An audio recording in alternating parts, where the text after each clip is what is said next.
Assalamualaikum warahmatullahi wabarakatuh. Waalaikumsalam warahmatullahi wabarakatuh. Bismillahi walhamdulillah. Wassalatu wassalamu ala sayyidina Rasulillah wa ala alihi wa sahbihi wa mawalah. La hawla wa la quwwata illa billah, amma ba'du.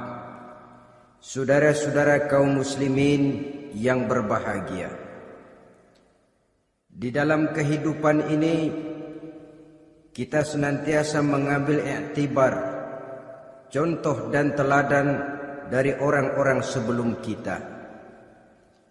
Itu sebabnya kepada baginda Nabi kita Muhammad sallallahu alaihi wasallam Allah Subhanahu wa taala menjelaskan cerita para nabi sebelum beliau dalam ayat "Tsumma naqussu 'alaika min amba'ir rusuli ma nusabbitu bihi fu'adak." Demikianlah kami ceritakan kepadamu wahai Muhammad sebagian dari kisah para rasul-rasul sebelum kamu yang dengan itu akan memperkuat hatimu, meneguhkan keyakinanmu dan memantapkan pendirianmu. Inilah manfaatnya belajar dari sejarah.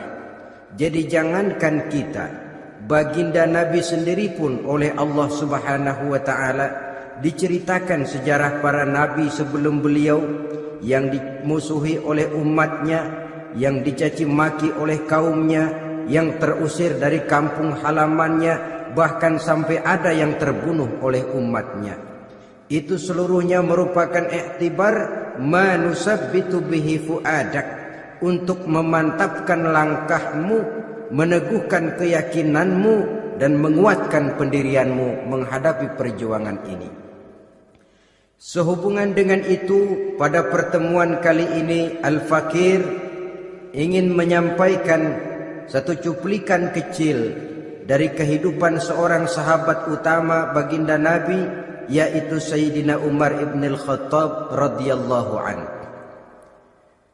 Beliau adalah Umar bin Khattab bin Nufail bin Abdul Uzza dari suku Quraisy, golongan Bani Adi.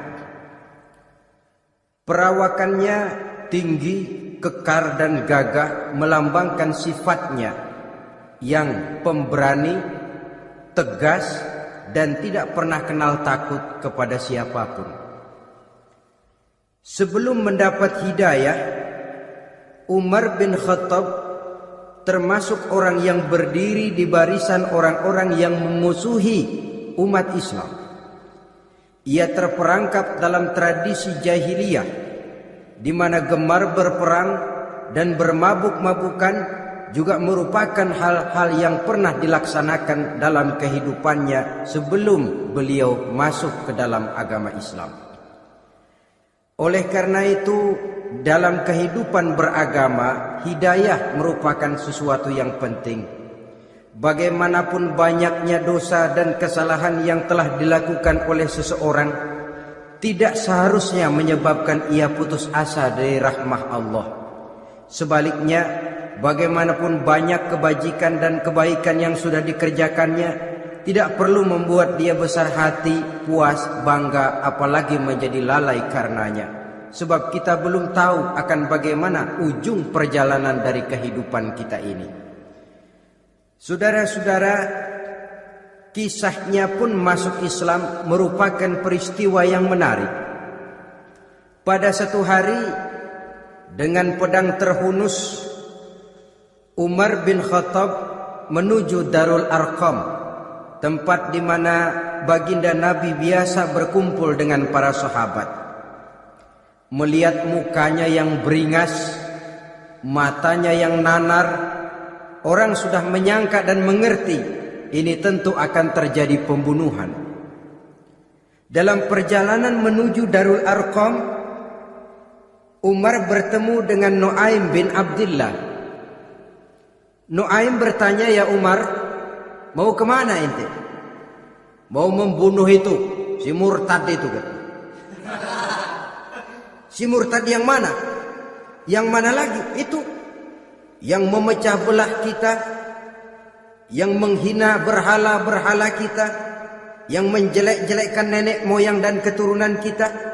Siapa lagi kalau bukan Muhammad? Kata Nuaim Umar, enggak salah. Tidak salah lagi. Salah Umar. Salah kenapa? Apa kamu enggak malu? Kamu mau pergi membunuh Muhammad, sementara adikmu sendiri Fatimah, dia sudah termasuk salah seorang pengikut Muhammad. Mendengar ini, muka yang memang tadinya sudah marah dan merah, tambah jadi kelabu. Bukan main mangkalnya Umar bin Khattab. Orang lain dia musuhi, orang lain dia kejar-kejar. Ini malah adiknya sendiri menjadi pengikut dari baginda Nabi. Tidak jadi menuju Darul Arqam, dia berangkat ke rumah adiknya Fatimah.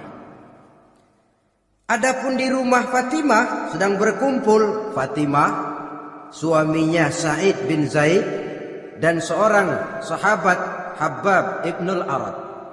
Mereka sedang membaca Quran. Waktu itu Quran belum lagi dijilid macam sekarang, jadi masih merupakan suhuf atau lembaran-lembaran tercecer saja. Ketuk pintu. Ya tentu tidak assalamualaikum karena dia belum Islam. Tok tok tok. Siapa di luar? Umar. Mendengar suaranya saja, ini sahabat yang namanya Habbab ibnul Arad sudah lari ke belakang pintu. Sambil komat kamit baca doa mohon diselamatkan oleh Allah. Adapun Fatimah yang sedang memegang suhuf, lembaran tulisan Quran itu, menyembunyikan suhuf itu di belakang bajunya. Umar masuk. Fatimah, saya bang. Apa benar berita yang saya dengar? Berita apa itu bang? Bahwa kau sudah masuk Islam. Bang, andai kata Muhammad memang benar, bagaimana? Sudahlah, jangan belit-belit. Jawab saja, kau masuk Islam benar atau tidak? Ya. Saudara hadirin, begitu dikatakan iya, tangannya langsung melayang, menampar muka adiknya ini, sehingga mengalir darah dari hidungnya. Suaminya Sa'id bin Zaid yang mencoba melindungi istrinya, dipegang lehernya, dibanting, diduduki dadanya. Oh ini jawara ini.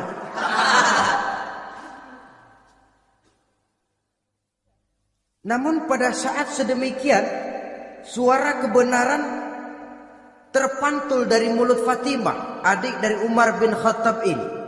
Umar, apakah engkau memukul orang yang bersaksi bahwa tidak ada Tuhan melainkan Allah dan Muhammad Rasulullah? Apakah engkau menganiaya seseorang yang terpanggil untuk mengikuti kebenaran? Manusia macam apa engkau, Umar? Saudara, memang dia orang keras, tapi hatinya mudah menerima kebenaran. Sehingga mendengar kalimat adiknya ini tercenung dia sejenak, melongok, bengong kata anak sekarang. Ini kalau tidak karena keyakinan yang mantap, tidak mungkin orang ini, anak adik saya ini bicara macam begini. Umar, mengapa engkau memukul orang yang bersaksi bahwa tidak ada Tuhan melainkan Allah dan Muhammad Rasulullah? Mengapa engkau pukul orang yang mengikuti kebenaran, menerima hidayah dari Allah? Begitu yakin dan mantapnya, walaupun di tengah satu hal yang sangat menakutkan. Siapa yang tidak takut orang Quraisy berhadapan dengan Umar bin Khattab yang dikenal sebagai singa padang pasir pada waktu itu? Malahan dia termasuk salah seorang jagoan di tradisi masyarakat jahiliyah itu. Ada satu pasar yang namanya pasar Ukaz. Tiap tahun di pasar itu diadakan pesta. Pertama pertandingan syair. Jadi penyair waktu itu jadi kebanggaan. Syair-syair yang menang itu digantung di dinding Ka'bah. Jadi setiap suku akan bangga kalau mempunyai ahli syair yang hebat. Nah, lalu diadakan juga lah perlombaan balap kuda, memanah, termasuk gulat. Lah Umar ini tiap kali pertarungan mesti menang. Belum pernah ada yang berhasil mengalahkan dia. Jawara. Saudara-saudara, mendengar adiknya begitu mantap hatinya, apalagi ketika adiknya berkata begitu, suhuf, lembaran yang disembunyikan di belakang bajunya tersembul. Apa yang kau sembunyikan di balik bajumu itu? Suhuf. Apa suhuf itu? Lembaran Al-Quran. Coba saya lihat. Enggak boleh. Kenapa? Kamu kotor.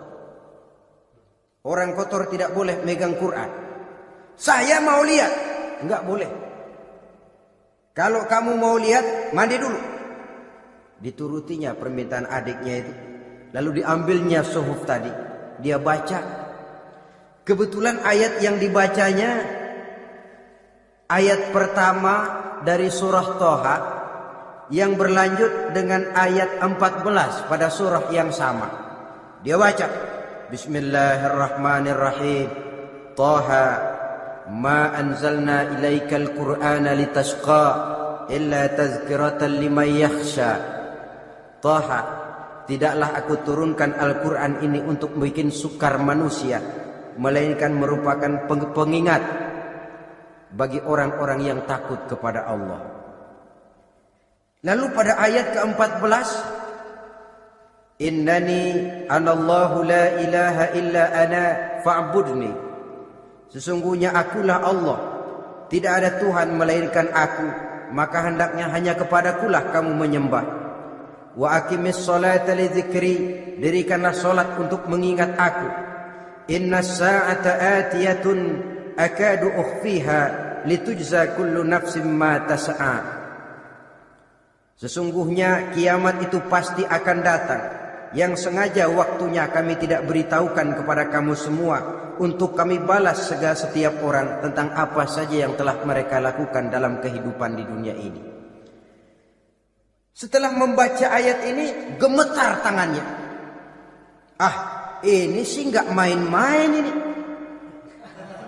Ini belum pernah saya baca ajaran semacam ini. Tidak patut orang yang mempunyai kitab suci semacam ini dimusuhi. Ini sesuatu yang benar, tergetar jiwanya. Hei Fatimah, Muhammad di mana Muhammad? Saya tidak akan memberitahu kepada kamu. Di mana? Saya tidak akan memberitahu. Lebih baik kau bunuh saya kalau memang maksudmu mau mencelakakan Muhammad. Sama sekali saya tidak akan mencelakakan dia, Fatimah. Kasih tahu saja, di mana dia? Darul Arqam. Bergegas dia menuju Darul Arqam. Di dalam Nabi memang sedang kumpul dengan para sahabat. Termasuk ada Sayyidina Hamzah yang juga terkenal jawara juga. Ketuk pintu. Ketuk pintu. Siapa di luar? Umar. Di dalam ini geger sebagian sahabat. Umar datang ini pasti bencana. Umar datang, wah, kalau istilah kampung, kerok dan urusan.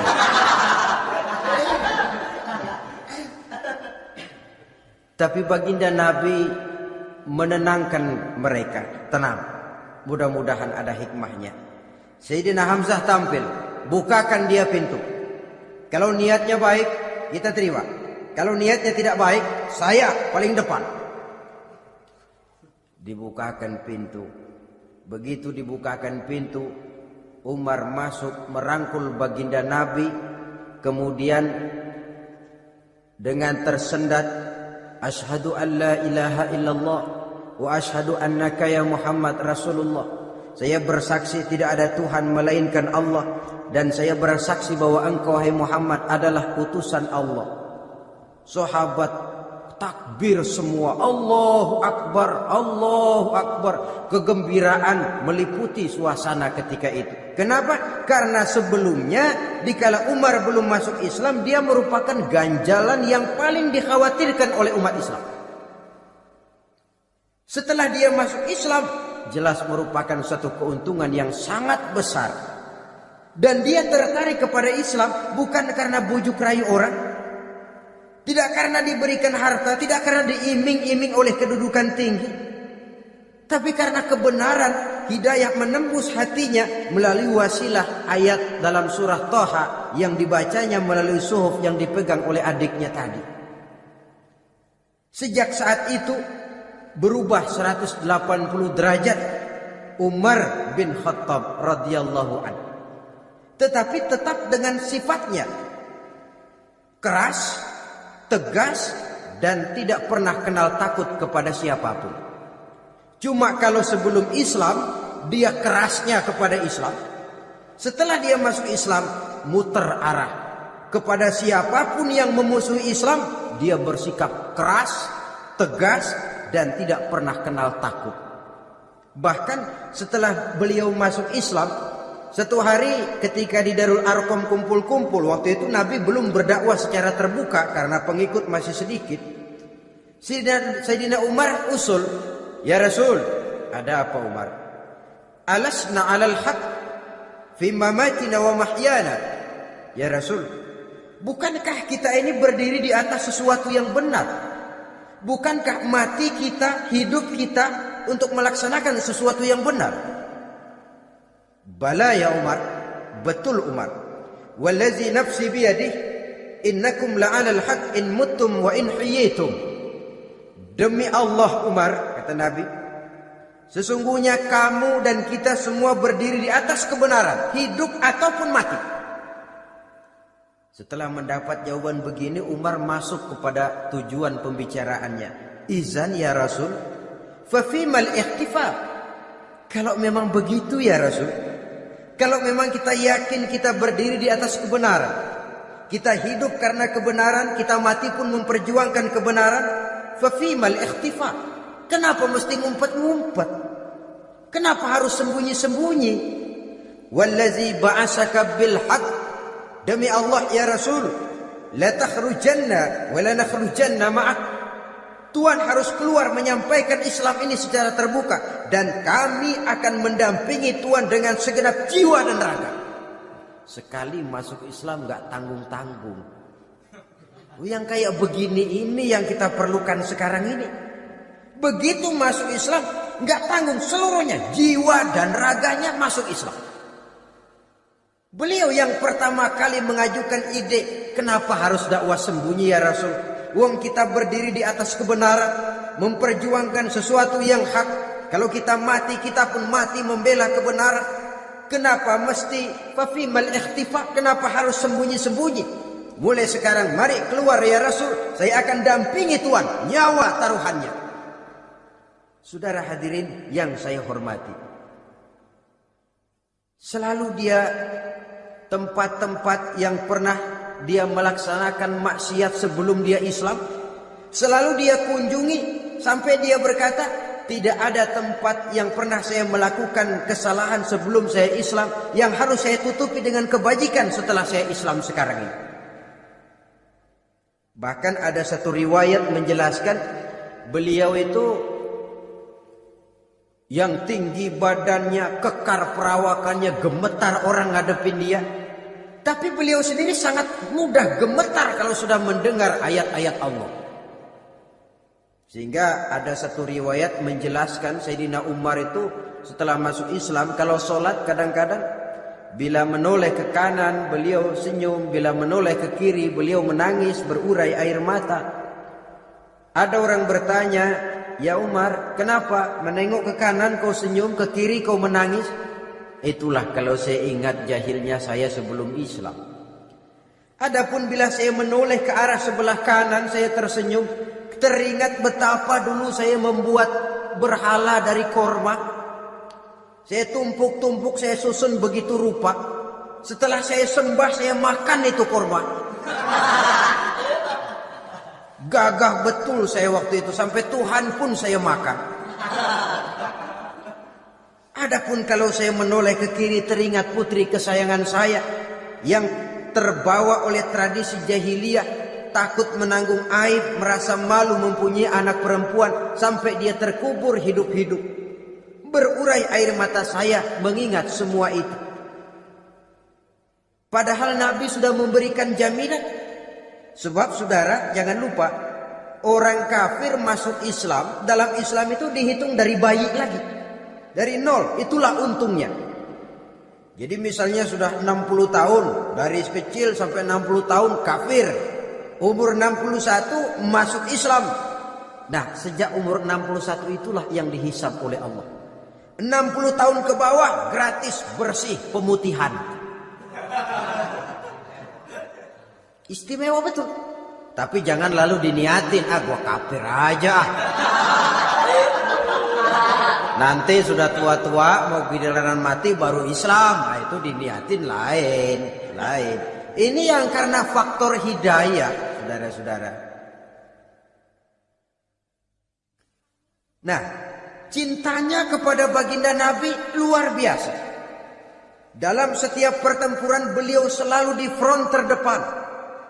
Bahkan demikian cintanya sampai ketika hari di mana baginda Nabi wafat, saudara-saudara. Disampaikan berita wafat Nabi kepada Umar. Ya Umar, baginda Nabi sudah wafat. Kamu ngomong apa? Baginda Nabi sudah wafat. Bukan sedih, nyabut pedang, keluar matanya melotot. Siapa yang bilang Muhammad mati, saya tabas batang lehernya. Begitu cintanya beliau kepada baginda Nabi, sampai-sampai nggak menerima kalau Nabi wafat. Taruhlah nggak bisa mati bersamaan, bolehlah mati beriring-iring saja barangkali maksudnya. Saudara-saudara, cabut pedang, kelayaban kemana-mana. Ayo, siapa ngomong Muhammad mati, saya tebas batang lehernya. Sampai bertemu dengan Sayyidina Umar, Sayyidina Abu Bakar. Di tempat orang banyak, Sayyidina Abu Bakar yang bijaksana ini pidato. Ayuhan nas, man kana ya'budu Muhammadan fa inna Muhammadan qad mata wa man kana ya'budu Allah fa inna Allah hayyun la yamut. Wahai manusia, barang siapa yang menyembah Muhammad, maka Muhammad sudah mati. Tetapi barang siapa yang menyembah Allah, Allah akan hidup selamanya dan tidak akan pernah mati. Mendengar pidato ini, Sayyidina Umar sadar bahwa sebenarnya yang tidak bisa mati itu cuma Allah. Bagaimanapun agungnya baginda Nabi, besarnya baginda Nabi, tinggi akhlak budi pekertinya Nabi, cintanya beliau kepada Nabi, toh Nabi manusia dan manusia harus mati. Kemudian dibacakan surah Ali Imran ayat 144. Wa ma Muhammadun illa rasul qad khalat min qablihi rusul afa immata aw qutilan qalabtum ala aqabikum. Muhammad tidak lain daripada manusia, telah datang kepadanya rasul. Apakah jika ia mati engkau kembali menjadi murtad atau mundur ke belakang? Mendengar ayat ini dibacakan, Sayyidina Umar sadar, berurai air matanya, menangis dalam kesedihannya. Ini cintanya yang demikian tinggi kepada baginda Rasulullah sallallahu alaihi wasallam. Begitulah seluruh kesalahan yang dia lakukan pada saat sebelum dia masuk Islam, berusaha dia tutupi dan dia tebus dengan segala kebaikan, pengabdian, perbuatan soleh setelah dia masuk Islam. Sehingga diajarkan oleh baginda Nabi, ittaqillaha haitsu ma kunta wa atbi'i sayyi'atal hasanata tamhuha wa khaliqin nasa bi khuluqin hasanin. Bertakwalah kamu kepada Allah, kata Nabi, dimanapun saja kamu berada. Jadi takwa tidak kenal tempat. Dimanapun saja kamu berada, bertakwalah kepada Allah. Di rumah takwa, di pasar takwa, di kantor takwa, di tengah orang banyak takwa, pada waktu sendirian takwa. Ittaqillaha haitsu ma kunta. Bertakwalah kau kepada Allah dimanapun saja kamu berada. Jangan takwa pakai tempat. Di masjid takwa, di kantor nyolong. Itu tidak haitsu ma kunta yang diajarkan oleh Nabi. Dimanapun kamu berada, bertakwalah kepada Allah. Wa atbi'i sayyi'atal hasanah tamhuha. Dan iringi perbuatanmu yang salah dengan kebaikan. Jadi kalau satu saat terselip kita berbuat salah, cepat iringi dengan kebaikan, tamhuha, dengan harapan kebaikan yang kita kerjakan akan menutupi dosa yang terselip kita lakukan. Ngomongin orang, astagfirullahaladzim, banyak istighfar. Istighfarnya mudah-mudahan bisa nutupin dosa karena ngomongin orang. Tapi jangan lalu tambal sulam, ngomongin orang istighfar, terus ngomongin lagi istighfar lagi. Itu tentu tidak bisa dengan cara begitu. Barangkali terselip pernah mengambil harta orang tanpa alasan yang hak, imbangi dengan rajin sedekah misalnya. Barangkali pernah menyakiti hati orang, imbangi dengan perbuatan yang bisa menyenangkan hati orang lain. Itu namanya mengiringi perbuatan yang bersifat salah dengan kebajikan. Ini yang dilakukan oleh Sayyidina Umar. Setiap pelosok hampir dia datangi, tempat-tempat di mana dia pernah melakukan kesalahan sebelum Islam, di sana dia tegakkan kebajikan dan kebaikan. Kegagahannya, keperkasaannya, keberaniannya sepenuhnya bulat-bulat sudah diwakafkan untuk kepentingan Islam. Saudara hadirin yang saya hormati, diperlukan orang-orang yang punya keberanian macam Sayyidina Umar. Berani karena panggilan hidayah, bukan berani babi. Babi berani juga babi, cuman nyeruduk. Artinya berani yang tanpa pertimbangan. Berani yang tanpa pertimbangan pada akhirnya akan menyulitkan kita sendiri. Beliau gagah, beliau berani, beliau punya kekuatan, beliau punya wewenang, dan itu dimanfaatkannya untuk menjadi backing baginda Nabi kita Muhammad sallallahu alaihi wasallam. La takhrujanna wa la nakhrujanna ma'ak ya Rasul. Ya Rasul, keluar, sampaikan dakwah secara terbuka. Saya akan mendampingi Tuhan. Jika ada yang ganggu Tuhan, saya paling depan. Backing yang mendampingi Rasul untuk menyampaikan risalah Islamiyah ini. Saudara hadirin yang saya hormati, wa khaliqin nasa bi khuluqin hasanin, kata Nabi, dan pergaulilah manusia dengan akhlak yang baik, karena dengan ini kau bisa mengambil hati orang. Dalam hadis lain katakan, innakum la tas'una an-nasa bi amwalikum walakin yas'uhum minkum bastul wajhi wa husnul khuluq. Kamu tidak akan bisa menyenangkan orang banyak dengan hartamu, tapi kamu bisa ambil hati mereka dengan budi pekerti yang luhur dan muka yang manis. Dengan harta belum tentu kita bisa menyenangkan semua orang, tapi budi pekerti yang luhur, muka yang manis, itu yang akan bisa membuat kau menyenangkan orang banyak.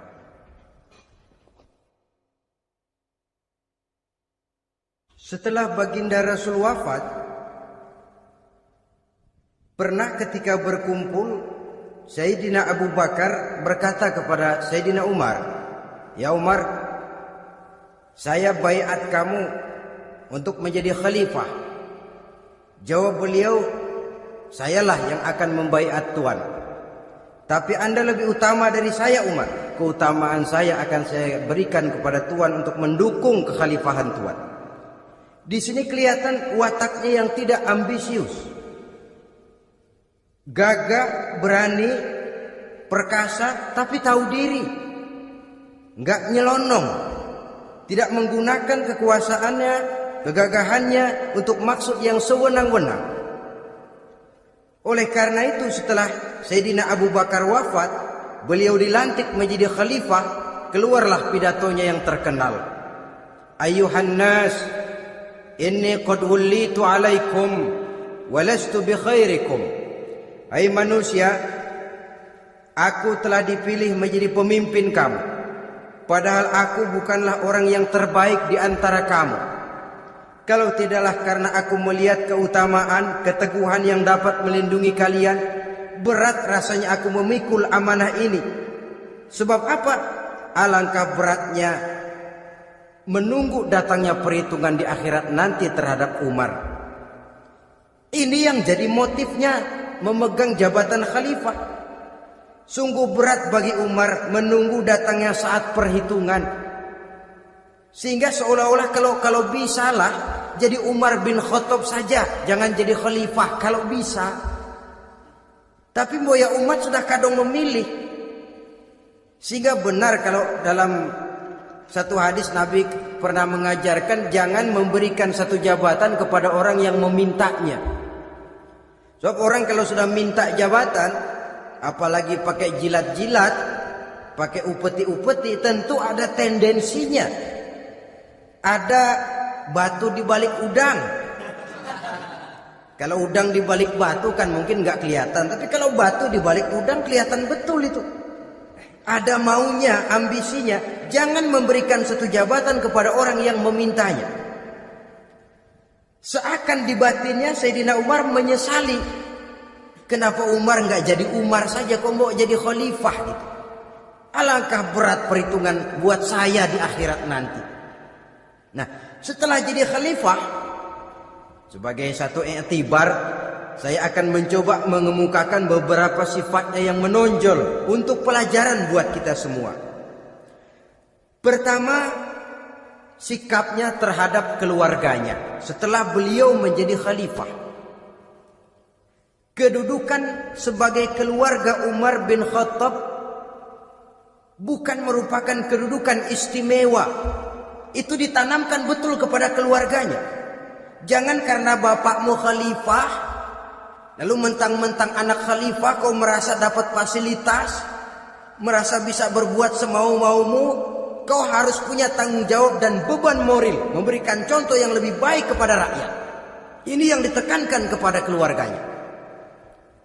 Kalau beliau mau mengeluarkan undang-undang, undang-undang itu lebih dahulu dibicarakan di tengah keluarganya, kumpul anak-anaknya. Ini akan ada undang-undang begini. Siapa di antara kalian mau mentaati, persilakan, yang tidak pun persilakan. Tapi saya ingatkan, kalau ada dari keluarga Umar yang melanggar peraturan yang saya keluarkan ini, saya akan menghukumnya 2 kali lipat karena dia keluarga saya. Menghukumnya 2 kali lipat karena dia keluarga saya. Jadi bukan mentang-mentang anak babe lalu kebal hukum. Tidak. Siapa yang di antara kalian melanggar peraturan ini, akan aku kenakan hukuman 2 kali lipat karena dia keluargaku. Nah, saudara hadirin yang saya hormati, lalu berwibawa, dijaga betul keluarganya. Suatu hari beliau datang ke rumah putranya Abdullah bin Umar. Ketika masuk dilihatnya Abdullah bin Umar sedang makan daging. Makan daging. Merah muka Umar. Mentang-mentang anak khalifah ya. Mentang-mentang anak Amirul Mukminin ya, kamu makan daging. Lihat tuh rakyat kita masih banyak yang kelaparan, makan daging, makan roti keras.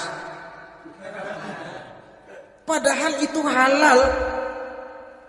Sesuatu yang diperoleh dengan usahanya sendiri. Tetapi begitu hati-hatinya Umar untuk menjaga pandangan orang. Keluarga khalifah merupakan beban moral sebab akan dijadikan contoh oleh rakyatnya. Mentang-mentang anak khalifah ya makan daging. Lihat tuh rakyat, roti keras digarotin. Lain saat beliau pergi ke satu pasar, di situ dilihat ada sapi gemuk-gemuk. Tempat lain sapinya kurus-kurus. Tanya, ini yang gemuk-gemuk sapi siapa? Sapi Abdullah bin Umar, sapi anaknya. Panggil Abdullah bin Umar, suruh sini. Datang anaknya. Abdullah bin Umar, bagaimana ceritanya sampai ini? Begini Bapak. Dahulu itu dengan uang saya beli sapi kurus-kurus. Lalu saya rawat. Saya berikan upah orang untuk merawat sapi-sapi itu. Sampai sekarang dia menjadi gemuk. Akan saya jual dan keuntungannya tentu sesuatu yang halal. Subhanallah, kata Umar. Kau ini anak Amirul Mukminin. Jual sapimu. Ambil modalnya, untungnya, masukkan baitul mal untuk urus kepentingan orang Islam. Dia nggak mau anaknya terlibat bisnis, ndompleng kekuasaan ayahnya. Karena mentang-mentang anak khalifah lalu segala macam bisnis lancar. Orang takut karena apa? Anak babe. Ada lagi. Pada waktu pembagian harta ghanimah, putri beliau yang namanya Hafsah, ini adalah istri baginda Nabi, meminta bagian. Kaum kerabat ayah, ini kerabat khalifah, kitalah dulu kerabat. Kalau kau kerabatku, maka jatahmu nanti dari ayahmu. Harta ini masih lebih banyak dibutuhkan oleh orang-orang Islam. Nanti belakangan kalau ada sisanya. Belakangan kalau ada sisanya. La haula wala quwata illa billah.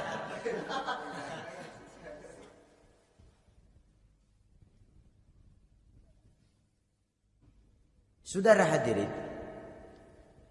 itu terhadap keluarganya. Kemudian apa sifat-sifat yang menonjol dari kepemimpinannya? Pertama, kesederhanaannya. Beliaulah satu-satunya khalifah, Amirul Mukminin, setingkat presiden kalau sekarang, yang punya jubah cuma 2 dan 1 pun punya anaknya. Tambelan lagi. Pernah sholat Jumat terlambat. Beliau naik mimbar untuk khutbah, sebelumnya minta maaf dulu. Saudara-saudara, maaf saya terlambat nungguin baju kering. Seorang khalifah nungguin baju kering. Sederhana dalam kehidupannya. Mari kita ambil satu cerita lagi. Pada waktu beliau jadi khalifah, yang diangkat jadi gubernur di Mesir adalah Amr bin As. Amr bin As hidupnya lebih mirip kaisar. Istananya besar, pakaiannya bagus-bagus. Nah, yang paling mengganggu pikiran Amr bin As, di sebelah istananya ini ada gubuk reot kepunyaan orang Yahudi lagi. Ini nggak pantas bener, masa di samping istana gubernur ada gubuk reot. Orang Yahudi lagi yang punya. Ini mesti udah bikin saja rencana, panggil dinas tata kota, bikin planning. Di sini mau dibangun masjid, proyek negara. Bikin gambarnya, susun anggarannya, tender. Saudara-saudara, si Yahudi yang punya gubuk reot dipanggil. Yahudi, ada apa, Pak? Kamu tahu nggak? Enggak. Iya, memang belum saya kasih tahu.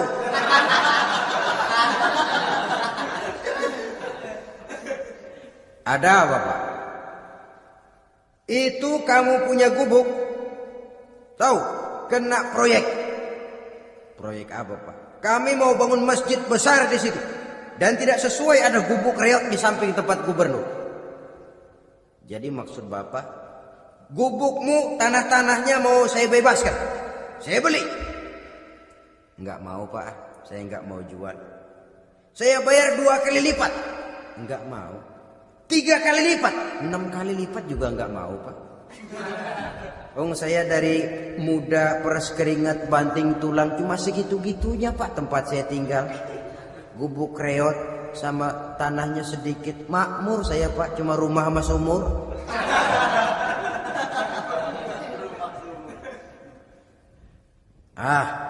Ini Yahudi kelewatan juga. Akhirnya turun perintah, sudah, kalau dia nggak mau dibebaskan, gusur saja, tarik, ambil bulldozer. Digusur. Yahudi ini berurai air matanya. Aduh, begini jadi rakyat kecil, udah jatuh ketiban ember lagi. Tapi pikir-pikir Amr bin As kan bukan yang paling atas. Dia kan cuma pejabat, masih ada atasannya lagi. Lapor lapor. Yahudi ini berangkat ke Madinah. Bayangkan dari Mesir ke Madinah. Jalan. Di sepanjang jalan dia berpikir membanding-banding. Kalau gubernurnya saja istananya begitu mewah, apalagi khalifahnya. Kalau gubernurnya galak main gusur, apalagi khalifahnya. Dan saya bukan orang Islam, apa dia lemin ngadu? Apa dapat tanggapan? Berangkat dia sambil harap-harap cemas. Sampai di pintu kota Madinah, dia temui orang lagi tidur di bawah pohon korma. Selamat siang Pak. Oh. Ada apa? Anu Pak. Anu apa? Mau lapor. Lapor apa? Bapak tahu Khalifah Umar bin Khattab? Tahu? Istananya di mana Pak? Istananya di atas lumpur. Di atas lumpur. Di atas lumpur. Pengawalnya banyak. Banyak. Siapa Pak? Yatim piatu, janda-janda tua, orang-orang miskin, orang-orang lemah, itu pengawalnya. Pakaian kebesarannya apa sutra apa Pak? Pakaian kebesarannya malu dan takwa. Saya nggak ngerti Pak. Itulah Umar bin Khattab. Lalu orangnya sekarang di mana Pak? Di depan ente. Rupanya yang dia tanya itulah orangnya. Gemeter Yahudi ini, keringat bercucuran. Coba, istananya di atas lumpur. Sebab beliau berprinsip, bagaimana saya bisa menghayati nasib rakyat kalau saya tidak merasakan apa yang mereka rasakan? Bagaimana saya nggak bisa tahu sakitnya lapar kalau saya belum pernah kelaparan? Itu prinsipnya. Istananya di atas lumpur.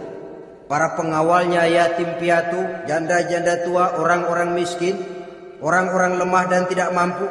Dan pakaian kebesarannya malu dan takwa. Kamu dari mana? Dari Mesir Pak. Ada apa? Mau laporan gubernur Bapak di Mesir yang namanya Amr bin As. Kenapa? Main gusur aja Pak. Ceritanya? Iya, dia mau bangun masjid. Kebetulan di areal itu saya punya tanah sama gubuk segitu-gitunya. Saya nggak mau dibeli, digusur Pak. Saya mau mencari keadilan. Begini. Kamu lihat tempat sampah itu? Lihat. Di situ banyak tulang. Coba kamu ambil kemari satu. Tulang unta, bawa sini. Bingung Yahudi. Pak, saya kemari mau cari keadilan. Kalau tulang mah di Mesir juga banyak Pak. Sudahlah, pokoknya kau ambil saja tulang itu. Coker dapat dikasih. Tulang itu digaris lurus oleh Sidina Umar dengan ujung pedang. Red. Nah, nih, kau bawa kepada Amr bin As. Makin bingung itu Yahudi. Suruh bawa tulang cuman digaris. Nanti saya ngomong apa Pak? Sudahlah, kasih saja. Pulang dia. Sampai di Mesir. Tuan Gubernur, ada apa? Saya baru menghadap khalifah. Kemudian beliau sampaikan ini, dikasih tulang. Amr bin As melihat tulang ada goresan lurus dengan ujung pedang. Gemetar. Badannya keluar keringat dingin. Panggil kepala proyek. Hei, proyek batal. Masjid nggak jadi didiriin. Itu gubuk Yahudi diriin lagi. Ini Yahudi makin bengong. Ini gubernur dapat tulang doang segitu takutnya.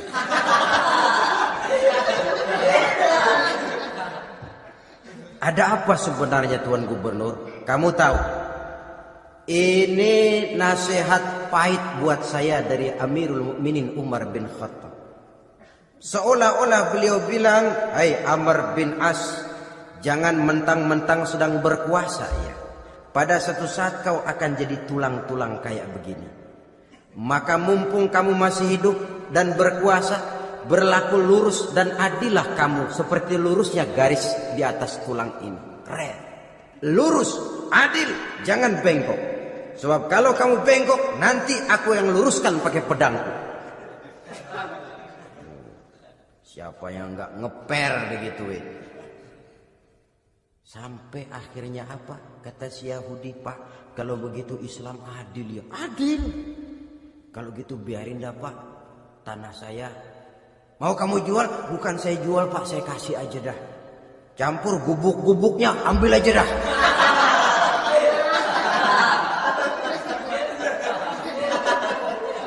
Masuk Islam si Yahudi ini oleh karena keadilan dari Umar bin Khattab. Begitulah kesederhanaan hidupnya. Sampai saudara, yang ironi betul, pernah Utsman bin Affan, Ali bin Abi Thalib, Thalhah dan Zubair kumpul mendengar berita bahwa Sayyidina Umar ini punya hutang. Bayangkan, seorang khalifah untuk melangsungkan hidupnya sampai punya hutang. Padahal Baitul Mal di bawah kekuasaannya. Berunding Utsman, Ali, Thalhah, Zubair. Kalau kita langsung ngomong sama Umar nggak enak dong, dia nggak bakalan terima. Lewat putrinya aja, Hafsah. Baik. Hafsah ngomong sama Umar, Abah, kenapa? Bagaimana kalau honor Abah ditambah, ditingkatkan supaya hutang bisa ketutup? Hafsah, saya Abah. Siapa yang nyuruh kamu ngomong begitu? Enggak ada. Ada. Saya tahu ada ini. Kalau enggak ada kamu enggak mungkin ngomong begitu. Tapi orangnya kalau saya tuntut mereka mungkin enggak mau. Sekarang saya mau tanya Hafsah, kau kan istri Rasul, betul? Nah, saya mau tanya, suamimu makanannya apa? Daging? Bukan. Roti. Tempat tidurnya kasur empuk? Bukan. Kain kasar yang kalau musim panas kami bentangkan, kalau musim dingin separuh buat tidur, separuh buat selimut. Pakaian yang dibelikan untukmu berapa banyaknya?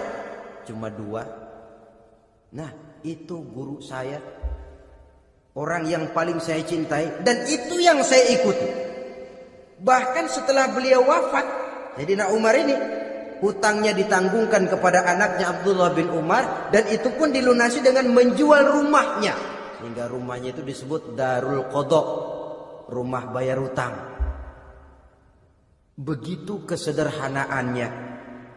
Jadi nggak pakai aji mumpung jadi khalifah lalu kayak ikan gurita, tangan yang mana aja megang. Itu kan mental monyet. Monyet itu kan begitu.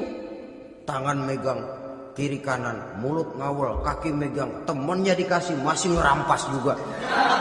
Monyet rakus betul itu. Itu kesederhanaannya. Kenapa kesederhanaan ini timbul? Karena sikap zuhudnya. Zuhud itu tarkud dunia li ajlil akhirah. Orang yang mengambil dunia hanya yang diperlukan dengan lebih mengutamakan kehidupan akhirat. Watak zuhudnya yang sangat menonjol. Dialah pahlawan yang paling berani di medan perang. Dialah imam yang paling khusyuk di masjid. Dan tidak jarang kalau sholat sendiri, begitu membaca ayat yang menceritakan neraka, nangis berurai air matanya. Saudara hadirin ma'asyiral muslimin rahimakumullah. Jadi kesederhanaan dan kezuhudan ini bukan lewat teori disampaikan oleh Umar, bukan lewat penataran seluruh aparat, tidak, lewat contoh konkret. Inilah saya, contoh sederhana dan zuhud. Bagaimana saya akan bisa merasakan penderitaan rakyat kalau saya sendiri tidak pernah menderita? Bagaimana saya akan tahu sakitnya lapar kalau saya belum pernah kelaparan? Maka tanpa penataran, tanpa upgrading segala macam, berhasil karena prinsip keteladanan. Beliau jadi contoh utama. Dan sumber utamanya tentu tidak lain karena contoh dari baginda Nabi besar Muhammad sallallahu alaihi wasallam. 2, sederhana. Yang kedua, zuhud. Yang ketiga, sifat yang menonjol dari kekhalifahannya adalah adil. Kalau sudah bicara soal hukum, dia tidak pernah kenal kompromi. Adalah seorang pemuka Nasrani masuk Islam. Namanya Jabalah bin Aiham. Ketika dia bikin haji, kain ihramnya keinjak orang Arab yang hitam, Badui. Jengkel, dia merasa bekas tokoh. Enak aja nih orang udah jelek nginjak lagi.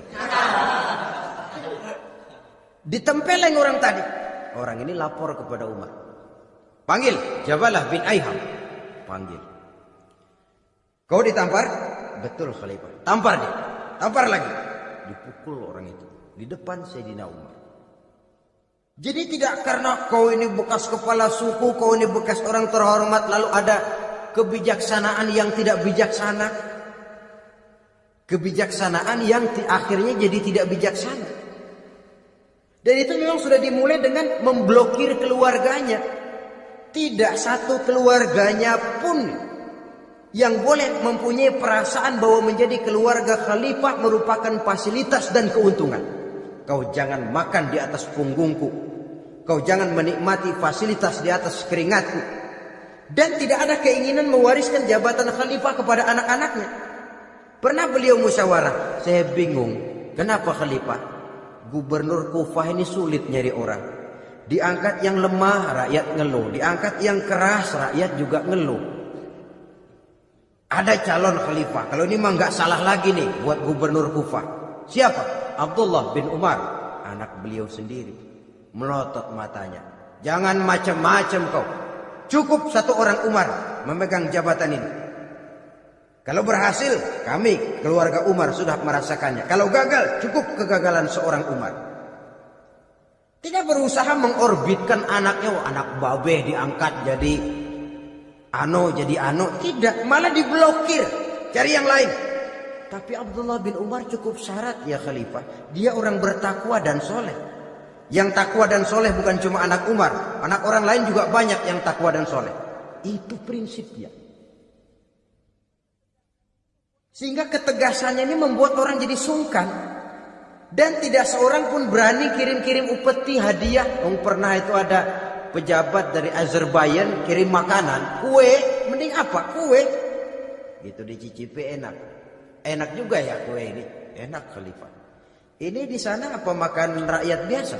Bukan. Ini makanan orang-orang VIP. Nah, dibungkus lagi itu kue. Dibungkus. Ontamu mana? Di luar. Ambil, bawa pulang, serahkan lagi kepada gubernur di sana, kasih tahu salam dari Umar bin Khattab. Kenyangkan dulu rakyat dengan makanan seperti ini. Kita belakangan.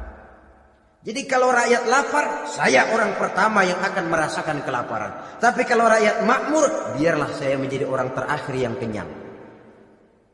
Kan bagus prinsip itu. Jikalau rakyat kelaparan, saya akan jadi orang pertama yang merasakan lapar. Tapi kalau rakyat makmur, biar saya jadi orang terakhir yang kenyang. Jangan dibalik. Pada saat rakyat kelaparan, dia kekenyangan. Dan selanjutnya, sikap keadilannya ini, saudara-saudara, menyebabkan hukum lalu jadi berwibawa.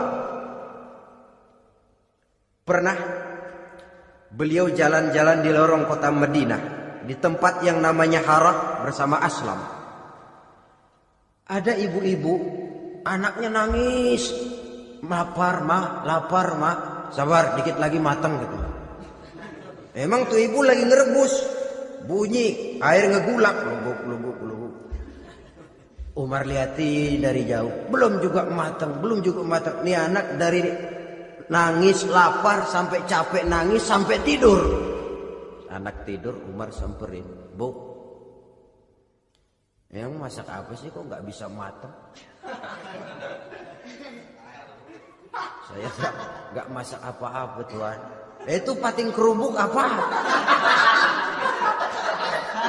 Ketika dibuka ya cuma air saja. Subhanallah, ibu sudah ngebohongi anak ibu sendiri. Habis harus bagaimana tuan? Saya sudah nggak punya makanan untuk dimasak. Sementara perut nggak kenal kompromi. Jalan satu-satunya ya terpaksa anak saya bohongi. Saya bilang sebentar lagi matang sampai dia tidur sekarang ini. Memangnya Khalifah Umar gimana sih ngurusi rakyat? Subhanallah, dia orang zalim. Dia yang memegang urusan kami tapi dia nggak tahu nasib saya. Anak kelaparan, keluarga terlantar. Oh begitu. Iya. Zalim betul Umar bin Khattab itu. Kalau begitu ibu tunggu sebentar. Dia pulang bersama Aslam menuju Baitul Mal. Dia ambil tepung 1 karung, dipikul sendiri. Dipikul sendiri, kata Aslam, ya Khalifah biar saya yang bawa. Jangan. Kenapa Khalifah? Apa kau kira kau sanggup mikul dosa saya di akhirat nanti? Biar saya yang mikul sendiri. Dia bawa ke tempat tuh ibu-ibu. Dia masakin sendiri. Nah bu, sudah matang, persilakan masak. Makan. Alhamdulillah Tuan. Mudah-mudahan Allah memberkahi Tuan. Tuan lebih baik dari Umar bin Khattab yang zalim itu. Memang sebenarnya Tuan siapa, kata tuh ibu? Saya. Iya. Saya ya Umar bin Khattab yang ibu bilang zalim itu. Gemetar si ibu. Gemetar si ibu. Tapi memang peka dan menghargai kritik orang. Tidak membungkam setiap orang yang nadanya sumbang atau berbeda. Kadang beliau berkata, saya khawatir karena orang terlalu segan dengan saya lalu gak ada yang berani negur kalau saya salah. Kan begitu biasanya. Karena sudah terlalu segan lalu semuanya orang mau diaminin saja. Asal dibilang gak benar marah, jengkel. Lalu disingkirin, maunya diiyain, nggih kula nuwun. Oke bos. Beliau bilang saya khawatir kalau tidak ada orang yang mau menegur kesalahan saya jika saya terlanjur nanti. Tahu-tahu muncul orang. Demi Allah, saya akan menegur Tuan dengan pedang saya ini. Cerah mukanya, senyum bibirnya. Alhamdulillah, anak muda, saya memerlukan orang macam kau. Yang berani berkata ya terhadap yang benar dan tidak terhadap yang tidak benar, apa dan bagaimanapun resikonya. Di sini kelihatan sikap beliau menghadapi orang yang berbeda pendapat. Keadilan, keberanian dan ketegasan, cepat menerima kebenaran, merupakan serentetan dari sifat-sifat utama beliau sejak masuk Islam sampai menjadi khalifah yang kedua. Bahkan dengan jasa beliau, Islam kemudian tersebar, menembus dinding Jazirah Arabia, memasuki Bizantium dan Persia, sehingga beliau juga dikenal sebagai periode Al-Futuhat Al-Islamiyah. Nah, saudara-saudara, inilah cuplikan kecil dari kehidupan seorang agung dan besar yang memang sangat terbatas kata-kata untuk melukiskan kebesaran itu. Namun yang secuplik ini mudah-mudahan menjadi sumbangan moral dalam rangka kita memperbaiki diri menuju kehidupan yang lebih baik. Terima kasih banyak atas segala perhatian. Mohon maaf atas segala kekurangan. Usikum wa nafsi bitaqwallah. Wassalamualaikum warahmatullahi wabarakatuh.